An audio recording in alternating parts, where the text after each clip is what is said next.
Oh man guys, what is going on today? D Creator here, back with another video, and I look like a school kid about to go to school. This is all my camera gear. Today is a pretty nice day and I didn't really have anything else to do, so I decided let's make a video on the problems of having a project car. And guys, I'm gonna be honest with you, I'm gonna be 100% honest with you. There's something wrong with every single one of my vehicles I own. Whenever you have a project car, it's just one of those things. You're always gonna have something wrong with 1, 2, 3, or all your vehicles. It's just how it is. And for all the people that think I have like these perfect vehicles, no, not at all. I'm about to put myself on blast, so we're gonna see how perfect my vehicles are. We're gonna go ahead and start with the 2015 F-150 Lariat. So right off the bat, of course, the paint job is not the greatest. You can't really see that, but there's some scratches right in the paint. What looks to be maybe a rust spot. I hope not, but it looks like a rust spot that I'm gonna have to take care of. And of course, you know, the normal wear of the fading of the paint and stuff like that. I had an issue with the shocks leaking, but I fixed that right before we went and trailered that thing down to Florida. Don't even get me started on that one. Stay tuned for that car, because that really has some problems. So when I was out looking for a truck, the two main things I did not want for the vehicle is a EcoBoost and a sunroof. The reason why I didn't want an EcoBoost is because of the synchronizers messing up. They're almost all the time on the EcoBoost. And I also didn't want a sunroof because it leaks.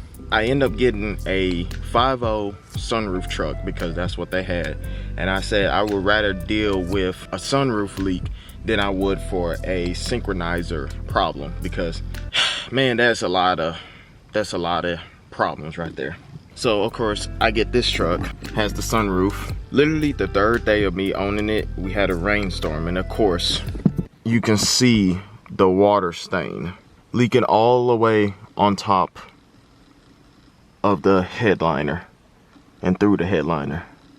Luckily it was an easy fix. All it was the drain tube wasn't connected, so I reconnected back. I blew it out, make sure there wasn't clogged up or anything like that. So far so good. Knock on glass, save mine. The other problem that I did not want to have was synchronizer problems, and that's why I opted out of getting an EcoBoost. But I kid you not, 2 weeks of us before we go out to Florida, I end up getting a code. It started misfiring, it started shaking, started hesitating, and it just quits on me. And I checked the code and realized it was synchronizers. Little did I know, the 5.0s also have that problem too. It's not as bad as the EcoBoost, but they also have that problem. And just to show you real quick, I replaced these two. It's not the sensors, it's inside of it. So of course you had to take off the valve cover gasket and stuff like that. And in the process of me taking off the valve cover gasket, I broke a coolant hose line. And I also pulled a plug behind, I'm pretty sure it's the knock sensor or the temperature sensor or something like that for the head back here, but I ended up pulling the wire by accident, broke it. The solenoids, well, I'm not 100% sure if it fixed the problem or not, but we made it to Florida and we got back. That was the main concern for me. Hopefully it at least helped it, and I'm gonna just keep up with the regular oil changes and make sure that I change them very regularly and put the right type of oil in it, because I'm not sure how the owners treated this. I don't know, so hopefully we did something right. Knock on glass, save mine. And before we show you what's going on with the 1998 Mach 1, we actually gotta go see another vehicle that we have not seen on this channel in a long time. So let's go ahead and go to it and see what kind of state is at. As you can see, it's not at the house. Since it's such a project, we can't necessarily keep it at the house. That's how bad it is. Let's go ahead and go look at that vehicle. All right guys, we are at the shop now, where y'all remember this thing? Yeah, I still have it. I didn't sell it. First problem, as you can see, I got the windshield covered. That fixing the windshield leak, it worked for a couple months, and yeah, that's how it is. Now it's still kind of dirty and stuff. Look like it actually been in a wreck. That's how bad it is. But I do have my hydro in there. Can't really see it, but it is connected. I just gotta put the brakes on. It's a mess in here. It probably won't even start. But the main problem I'm having with this car is, of course, you know, I did a T5 swap on it. It was originally a 4R70W transmission, automatic, and I ended up swapping it out to a manual transmission for drifting and to have fun and all types of stuff. But the transmission I'm using is actually making this thing vibrate extremely bad. At idle, whenever I rev it up, when I'm driving, it's god awful. I can't even explain it.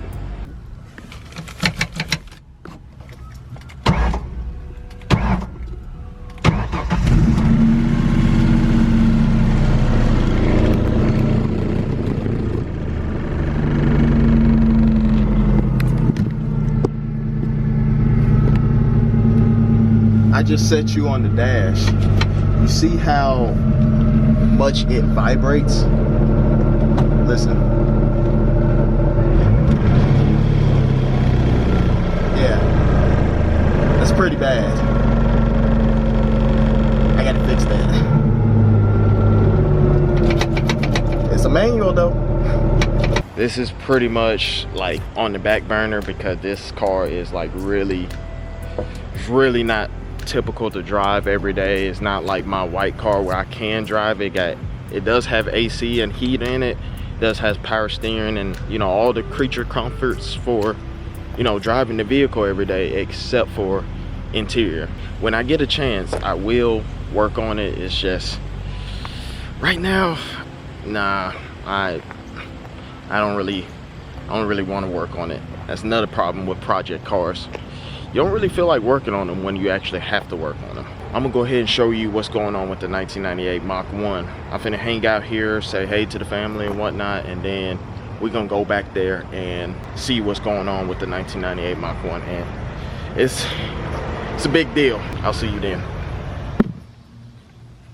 All right, guys, so we are back at the house now. We are finally gonna talk about the 1998 Mach 1.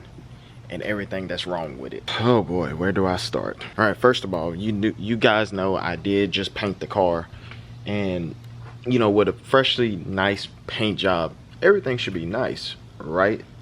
Well, the Florida trip had different plans for me. On camera, the front doesn't look too bad, but right before, I think it's the week before we went out to Florida, a bug just smacked the mess out of my bumper right here, and I don't know what kind of bug it was. I just know it was about like that big, and it just smacked it. And I went to spray it off with the pressure washer, and of course it flaked up my paint, clear coat, and all that good stuff. Just to cover that up a little bit, I did put some touch-up clear gloss coat on there, but I knew I would have to repaint the bumper. It was okay until that happened. Yeah, all of that is all messed up. Like, yeah, it's pretty bad. Yeah. Now, how that happened? The day that we got back into town from Florida, I was backing it off the trailer, and I had some wood planks like that. I had trailer ramps too, but the trailer ramps wasn't really long enough. So I had wood planks as well. Since the car was lowered, I didn't want to like scrape the bumper off of the trailer or anything like that. Right when I was backing it out, it was starting to rain a little bit.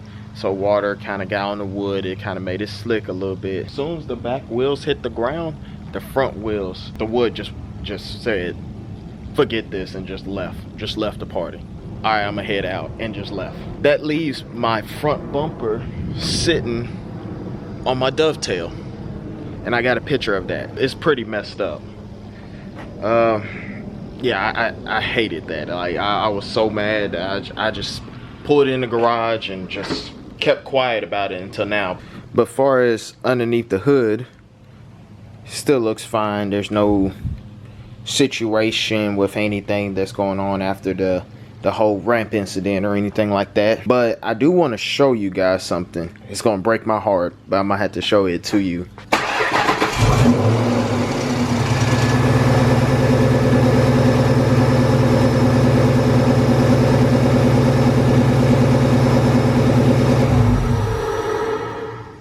I know you guys heard that, the tapping noise, and yeah, I'm pretty sure I know exactly what it is. I'm pretty sure it has something to do with my timing, but I'm not 100% yet. But if you guys have any idea, let me know.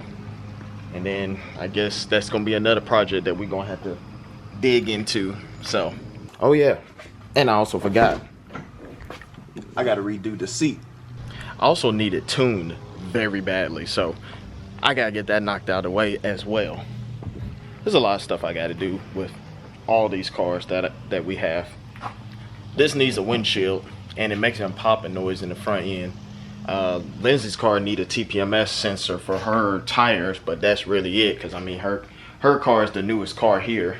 Yeah, all the cars need something. Project cars are fun. But project cars are actually really fun. Even though they give us headaches and empty bank accounts, we still love going through the process. Whenever we get done, we get to see the final product. Is well worth it. My family and my projects are actually really the only thing that brings me the most amount of joy in my life. I really love my projects and my family. I just really wanted to talk to you guys and actually be real with you and tell you what's going on with my cars.